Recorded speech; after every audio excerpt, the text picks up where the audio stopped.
there is one thing that Nintendo was great at, it's providing unique experiences to the gaming industry. Of course, we have franchises like Super Mario, Legend of Zelda, and Pokemon cementing themselves as some of the greatest of all time. But one franchise in particular always stuck out to me compared to the rest.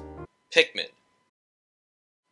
Oh, and Animal Crossing 2, I guess. I'm sure this game needs no introduction. I think everybody knows what this game is, or at least have heard of it, especially after the breathtaking success the latest entry had, that being Animal Crossing New Horizons. The internet went absolutely crazy over this game, mainly due to newcomers hearing about the critically acclaimed franchise, and because of, world events at the time. With each new installment of the franchise, there's always more expanded upon content.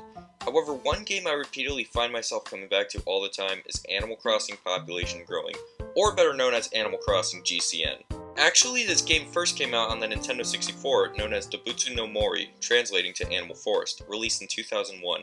However, later on down the line, it was ported onto the Nintendo GameCube, being internationalized and added new features, finally bringing us to the Animal Crossing we are more familiar with. This port did so well that they even re-released the game a second time in Japan, known as Dobutsu no Mori E+, adding even more features.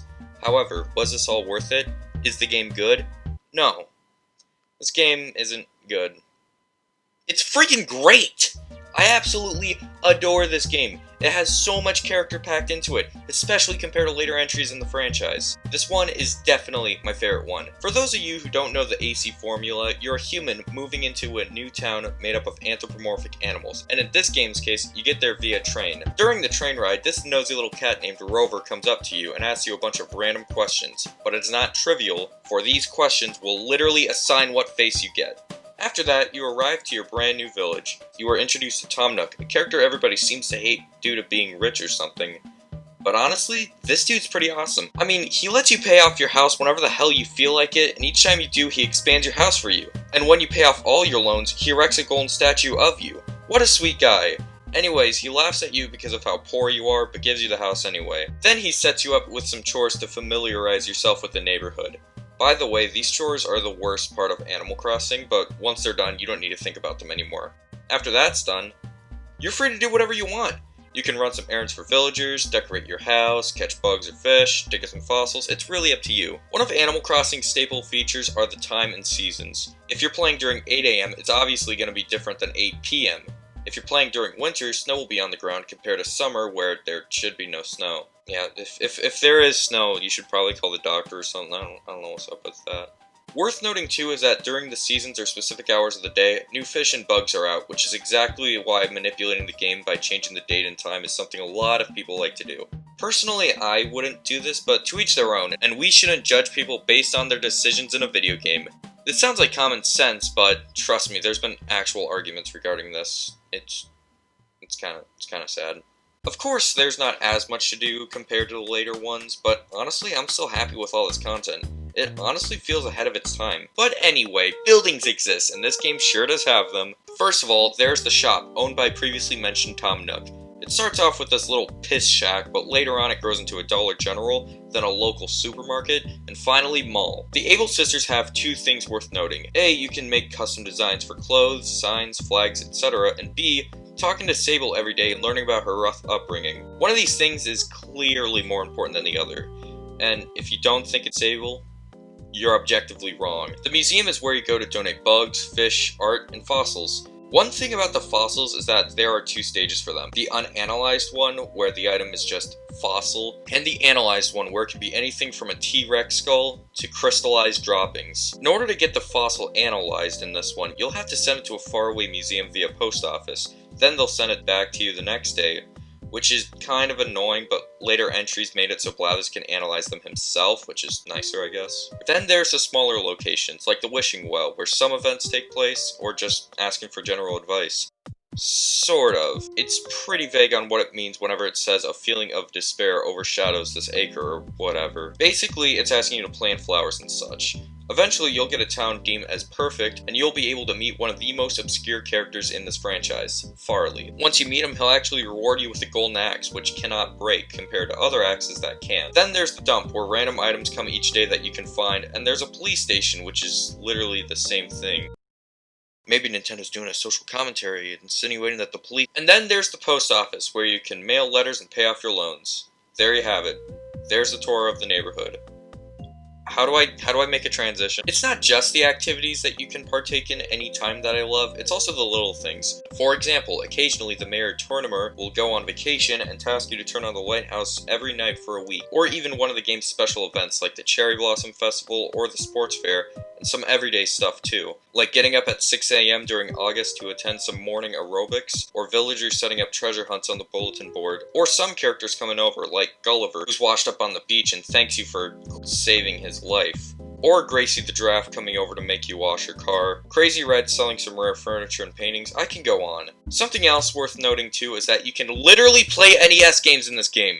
I'm serious. You can play the world famous and critically acclaimed game Wario's Woods. Obviously due to the Virtual Console and re-releases in general, I can see why they stopped after this one. But, come on. If that isn't the coolest thing yet, I don't know what is.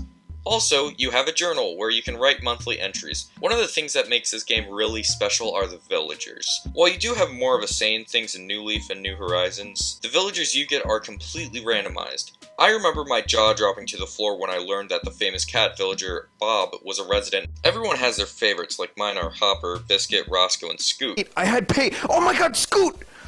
I got Scoot again! And all of these villagers have different personalities. Boys can be lazy, cranky, or jocks, while girls can be normal, snooty, or peppy. However, some of these villagers will move out, and before they do, they will at least give you a warning and let you make them reconsider. Not in this one, though. They just sort of leave without announcing a thing. Like my boy Hank moved out one day, and I didn't understand it.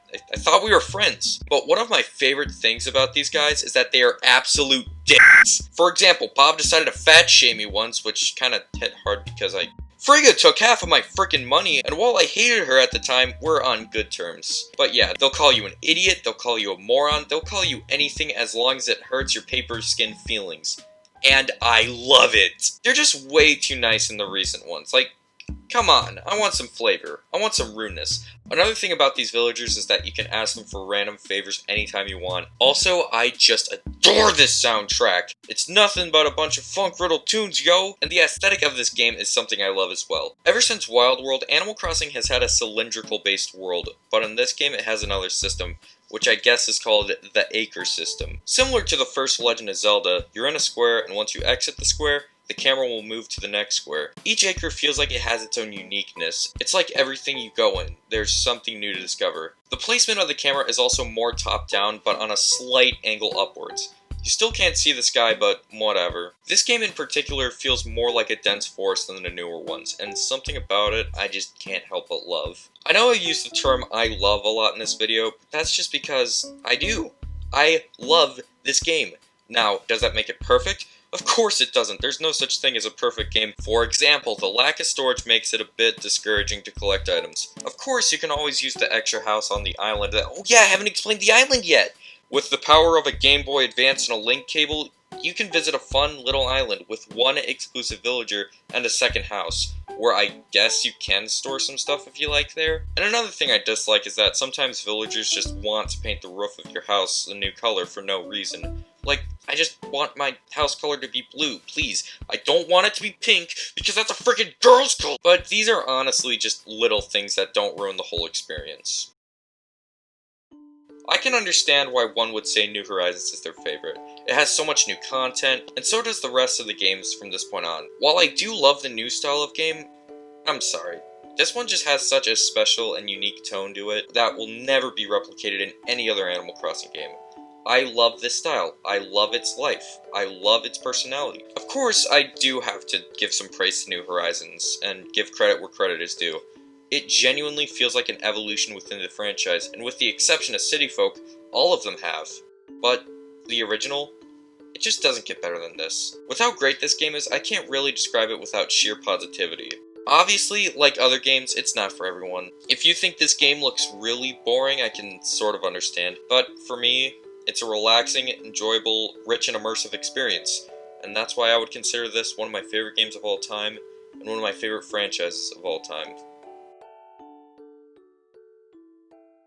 Scoot!